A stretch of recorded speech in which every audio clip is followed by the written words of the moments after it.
Good morning, dear students. We'll learn about some computer memories.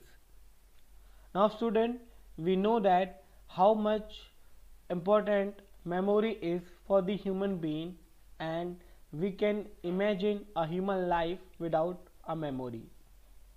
A human can store their emotion, their thoughts in memory. In a similar way, computer can use memory to store their data and instruction. There are various types of memory available in our computer system. Few of them you will see in your screen at the flowchart. Basically, computer memory is divided into two parts. One is primary memory and second is secondary memory. Primary memory is the need and demand of our computer system, and without the primary memory our computer cannot work properly. But the secondary memory is the optional memory. It is not need and demand of our computer system, but yes, if we have secondary memory, it will improve the performance of our computer system. So basically we have two types of primary memory, RAM and ROM, which are very popular, and the secondary memory have two types, sequential and random. Magnetic tape and gramophone record are the examples of sequential memory access. Now students, I hope you have seen the magnetic tape device in your childhood. It is a cassette in which you will see a tape which have a magnet coat.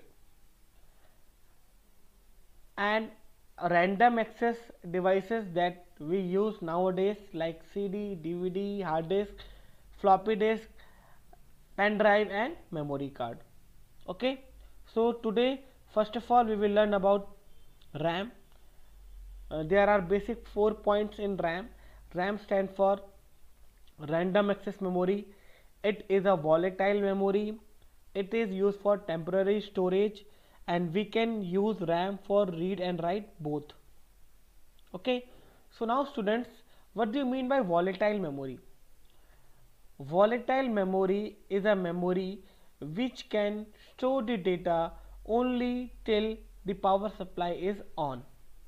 If the power supply goes off, volatile memory will remove the data. Okay, so all in all we can say volatile memory is current loss, data loss, because it is storing the data only till the power supply is on. Okay, now students, suppose you are typing something and you have typed 3 to 4 lines and you are still typing, we have not sent the message yet, and suddenly your mobile gets off. When you switch it on again and tell me, are you able to find that typed message? Yes or no? Answer is no. Why? Because whenever you are typing that message, it is stored in RAM. Unless you don't click on the send button, it will remain on RAM. When you click on the send button, that message will transfer from RAM to ROM. Okay, now there are basically two types of RAM. Full form is very important: SRAM and DRAM.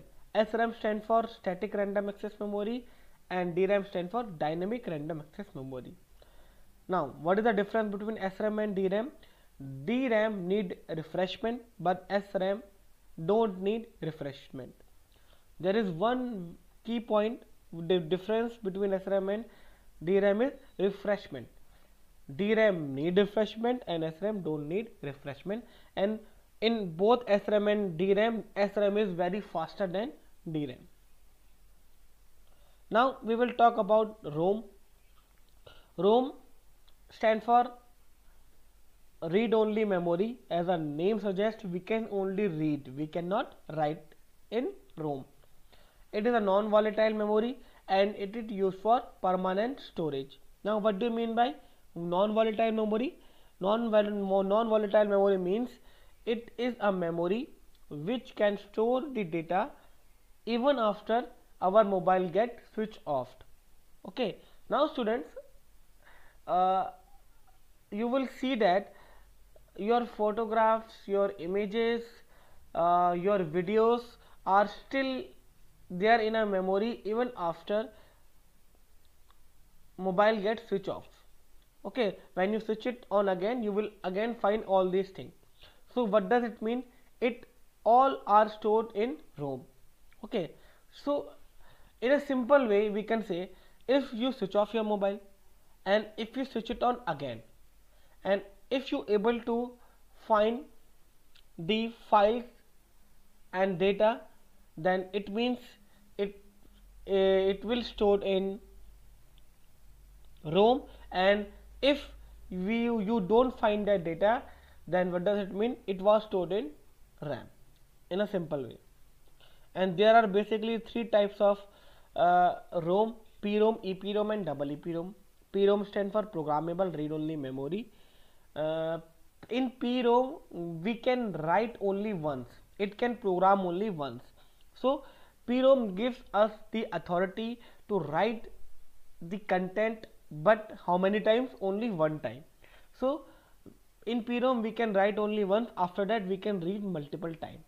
So it have only one writing authority. Okay, in EPROM stand for erasable programmable read only memory. So in EPROM we can erase the data, and how can we do it? By using ultraviolet rays. Okay, so and here we can write multiple times, so it can be read and write multiple times. Okay, now in double EPROM stand for electrically erasable programmable read only memory. Here again we can erase our data, but here we are erasing our data by using electrical charge. Okay, so what is the difference between EPROM and double EPROM? EPROM is erasing our data by using ultraviolet rays, and double EPROM is erasing our data by using electrical charge. This is the one difference. Second difference is EPROM is much faster than double EPROM is much faster than EPROM. Double EPROM is faster as compared to EPROM. And the third and the main difference is, in EPROM selective removal is not possible, but in double EPROM selective removal is possible. Now what do you mean? Let us suppose in EPROM you are storing 10 files, and if you want to delete file number 5 and file number 7, then it is not possible in EPROM, because EPROM either remove all the content or it will remove nothing. It cannot remove data selectively. Okay, but in double EPROM we can remove file number 5 and file number 7, because in case of double EPROM it is possible to remove the data selectively. Okay, so this is all about the RAM and ROM. That's it for today, students. Keep learning. Thank you.